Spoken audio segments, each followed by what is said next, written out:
Breaking news చూస్తున్నాం. కృష్ణా జిల్లా గన్నవరం నియోజకవర్గం ఉంగుటూరు మండలం ఆత్కూరు వైఎస్ఆర్ కాలనీలో వివాహిత అనుమానాస్పద మృతి. ఏలూరు జిల్లా పెదపాడు మండలానికి చెందిన కత్తి ప్రియాంక 30 సంవత్సరాలు ఆత్కూరు గ్రామానికి చెందిన వ్యక్తితో 6 సంవత్సరాల క్రితం వివాహమైంది. మృతురాలు ప్రియాంకకు 2 మగపిల్లలు. అత్త మామ భర్త కావాలనే ఉద్దేశపూర్వకంగా మా అమ్మాయిని కొట్టి చంపి ఉరివేశారని ప్రియాంక తల్లిదండ్రులు బంధువులు ఆందోళన. ఆత్కూరు పోలీసులు అదుపులో ఉన్న మృతురాలి భర్త అనుమానాస్పద మృతిగా కేసు నమోదు చేసి నిందితుడిని అదుపులోకి తీసుకొని విచారిస్తున్న ఆత్కూరు ఎస్ఐ పైడి బాబు.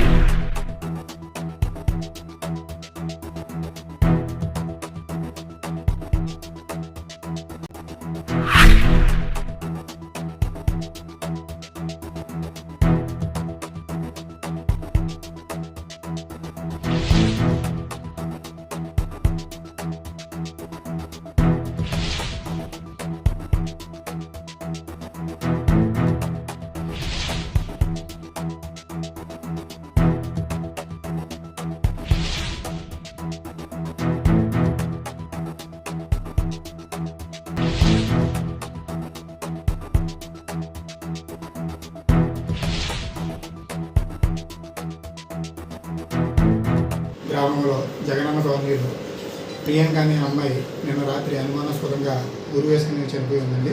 దానిపై అతని తండ్రి ఆ అమ్మాయికి 6.5 సంవత్సరాల క్రితం వివాహం అయిందని భర్త వేధించేవాడని చెప్పేసి ఆ వేధింపులు తాళలేక ఆమె ఉరి వేసుకుని చనిపోయి ఉంటుందని చెప్పేసి మాకు ఒక రిపోర్ట్ ఇవ్వడం జరిగిందండి.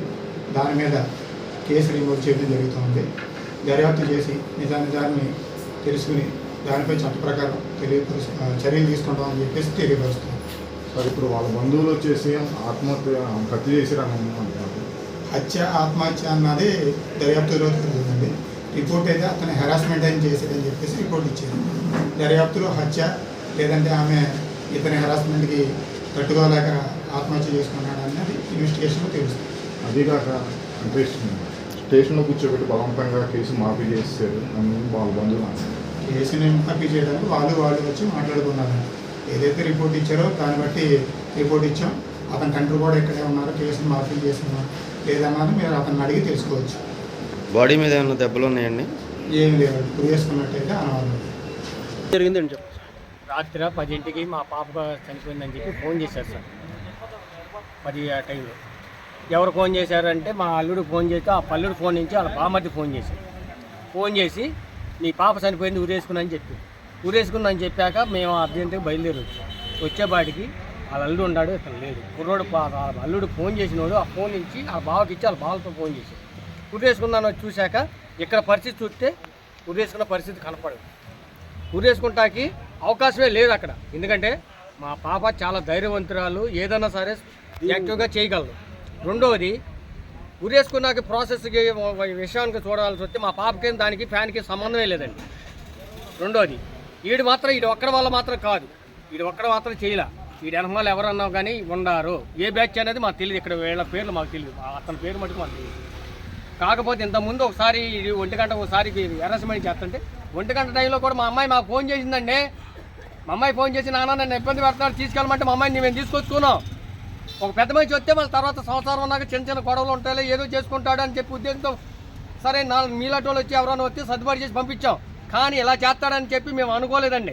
మా అమ్మాయి మాత్రం ఉరి చేసుకోవాలా, ఈడు మాత్రం చంపాడు, వీడితో పాటు ఇంకోళ్ళు ఉన్నారు ఎవరన్నా అనేది దర్యాప్తు సంస్థ మాత్రం దర్యాప్తు చేసి దీని నిజాలు బయట తేలాలని చెప్పి మేము అతను కోరుకుంటున్నాడు.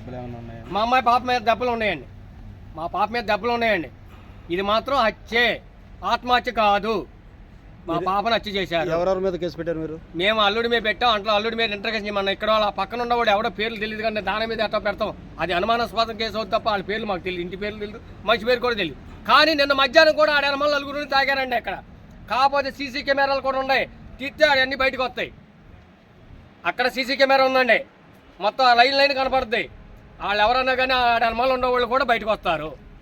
ఈ దర్యాప్తు సంస్థ మాత్రం చేసి మాకు న్యాయం చేయాలని మాత్రం కోరుకుంటున్నాం. కేసు ఏమైనా పెట్టారు మీరు? కేసు మాత్రం మా అమ్మాయి హత్యానికి కేసు పెట్టాము. ఎఫ్ఐఆర్ దాఖలు చేసిన మాత్రం మా అమ్మాయి మీద మర్డర్ జరిగిందని కేసు పెట్టాం.